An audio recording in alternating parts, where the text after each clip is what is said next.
What's going on, everybody? Dr. Vasquez here, trying to fix the camera. So I had said a few weeks ago that I would take on kind of a pet project, which would be providing a few readings, perhaps, maybe reading the whole damn thing, and providing some commentary on Nietzsche's Zarathustra.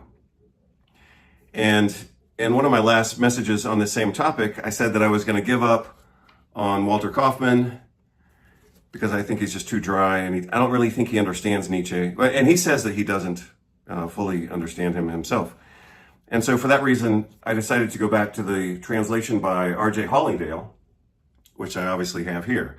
So the three main interpretations of Nietzsche are Kaufmann, Hollingdale, and then of course this wide assortment of other translations, sometimes from experts, and sometimes from like entertainment companies that occasionally, however they did it, maybe they hired people who actually knew what they were doing, or maybe they just got lucky or whatever.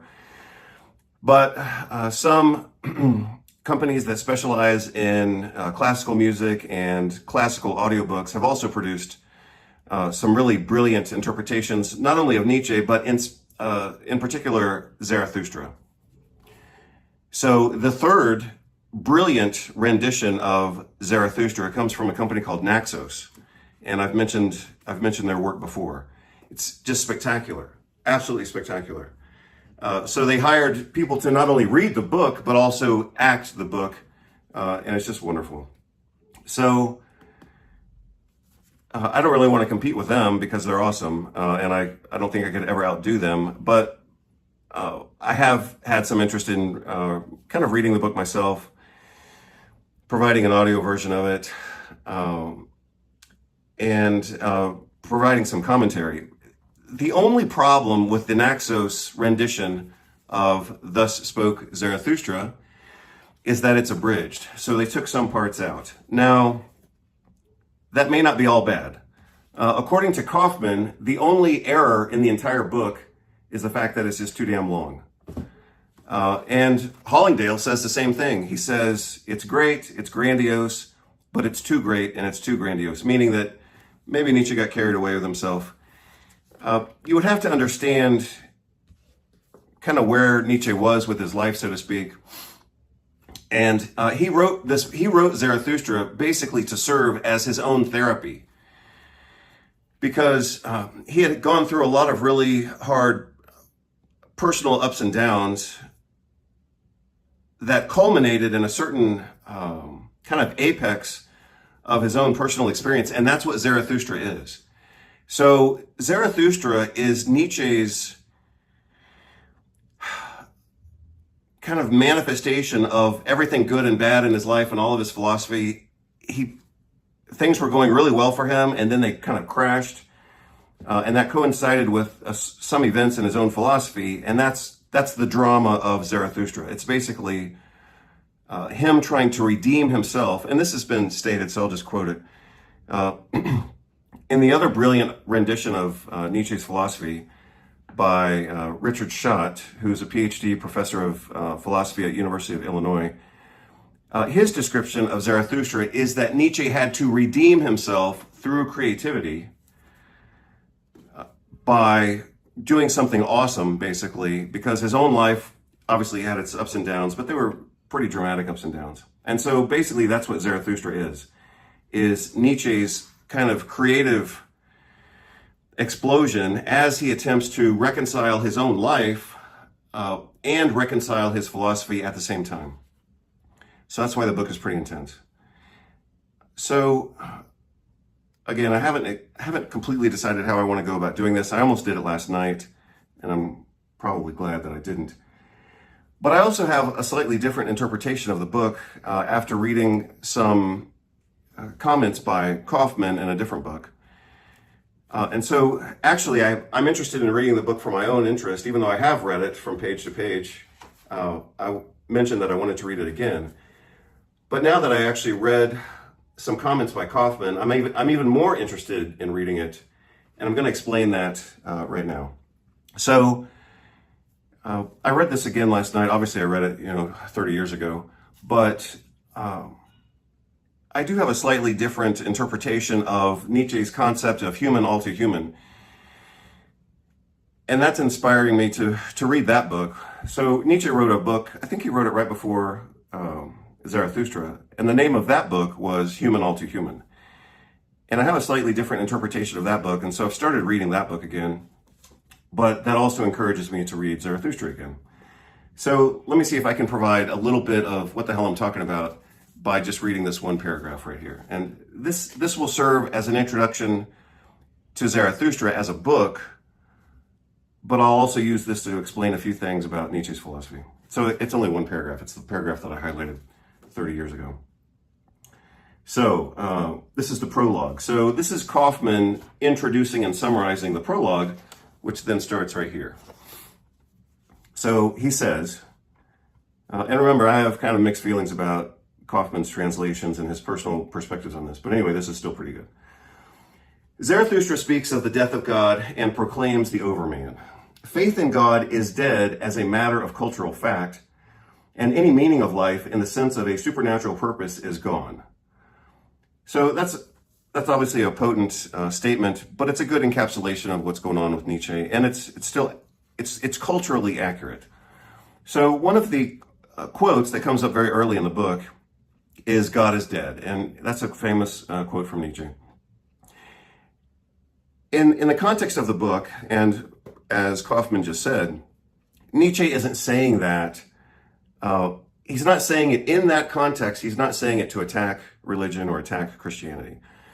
He's saying it to describe the fact that people don't live religiously, or that religion isn't enough or doesn't function as enough to sustain us in whatever our modern times were. So obviously Nietzsche lived in the 1800s.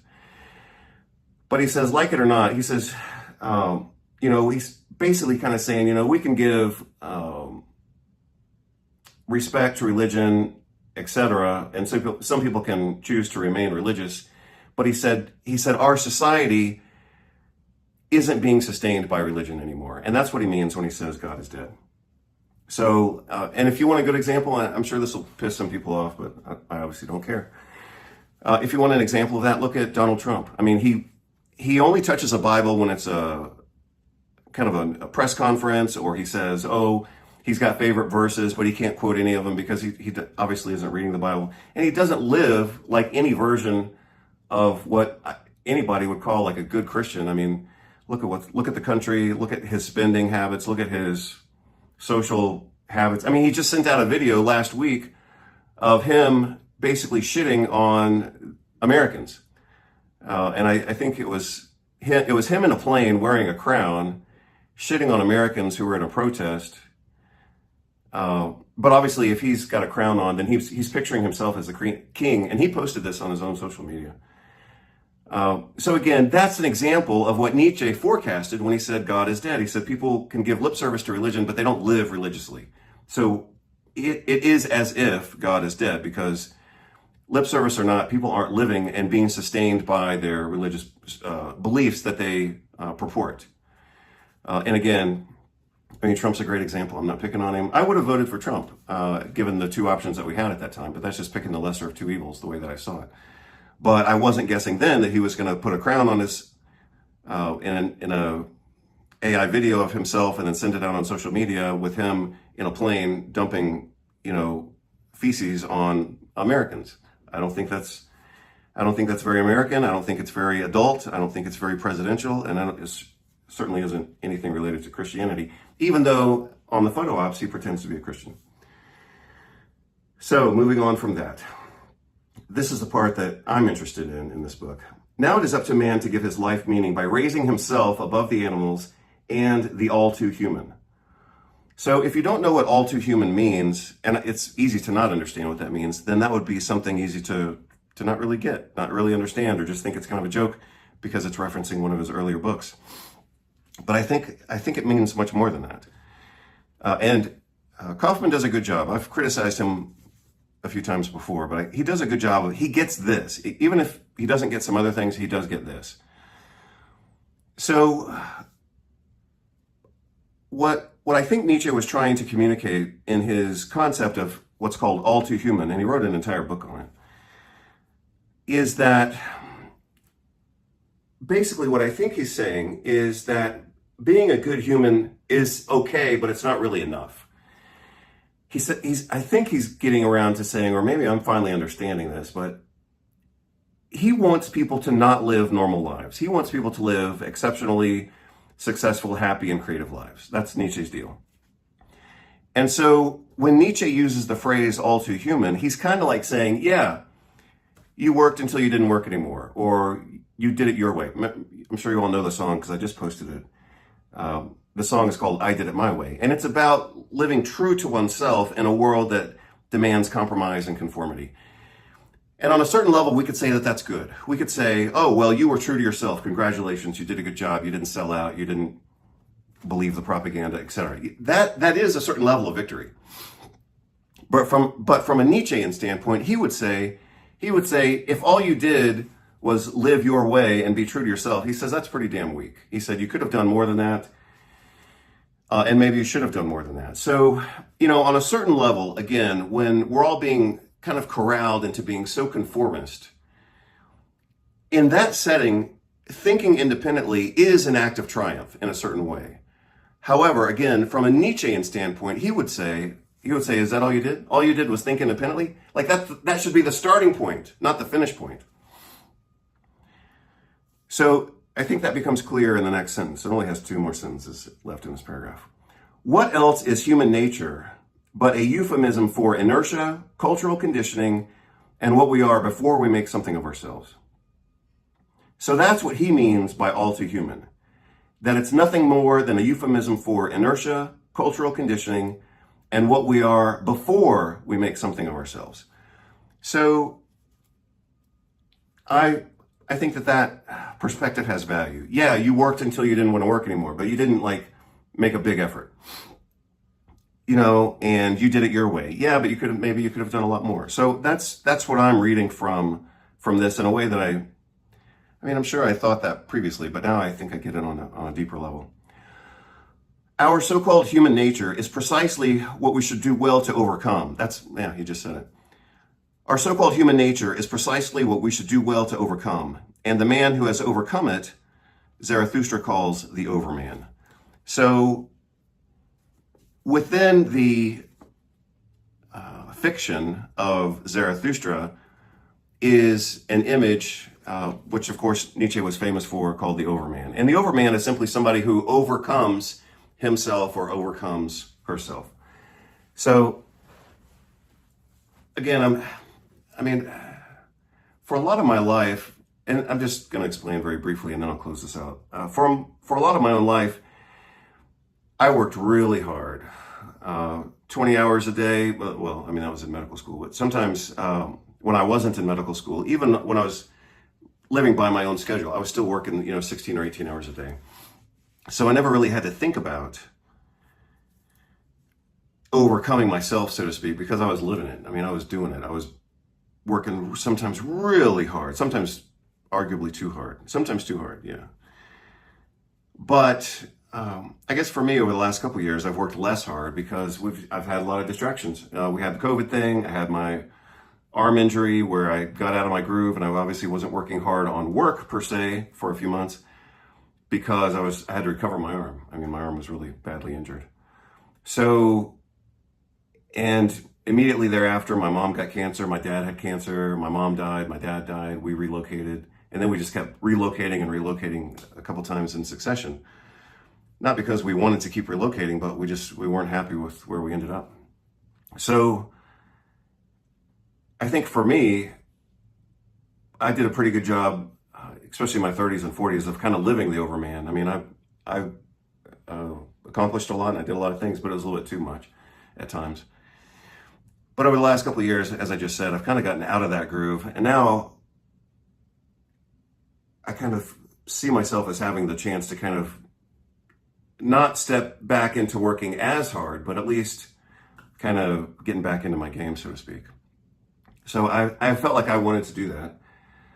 And then I happen to have gotten a renewed interest in this book, and I find that it's talking about exactly that same theme. So that's what has me interested in this. So, like I said, I had thought about this many years ago, doing kind of a reading of this as a creative project. And now I'm interested in doing it again for a different reason. But I'm also interested in doing it again for kind of a different personal reason, which has just become kind of known to me over the last couple of weeks. So having said all that, I'm going to do something with this book. I kind of hate to read it like as if I'm trying to create like an audiobook. I kind of don't want to do that because the Naxos version is so perfect. However, the Naxos version is also incomplete. So what I could do, the most efficient way for those of you who are interested to get kind of the best of both worlds would be to access the Naxos audiobook because it's just so fantastic. And then the parts of the book that they don't do, I could read and then maybe even try to explain why they weren't included. You know, why did they cut this out? I have interest in doing that because I have some suspicion that the parts that they cut out were cut out because maybe they were a little too grandiose or whatever, but they might have also been the parts of the book that were maybe a little more difficult to understand, and that might mean that they're actually more interesting. So if I were to approach it from that perspective, then that may actually be more interesting without me having to read the entire book and then edit myself and then fix my errors and all that kind of stuff. So like I said, I'm not really clear on what I'm going to do with it, but I've got a few options. Either I'll read the whole book out loud and make a few comments as I go. I could do that, but other people have already done that, so I don't know if I really need to. Or I could, because I'm so familiar with the Naxos production, I could just look through the book and see what they skipped and then focus in on those parts that are missing from the Naxos version. And then that would give all of us kind of the best of both worlds, so to speak. So anyway, those are my options and ideas.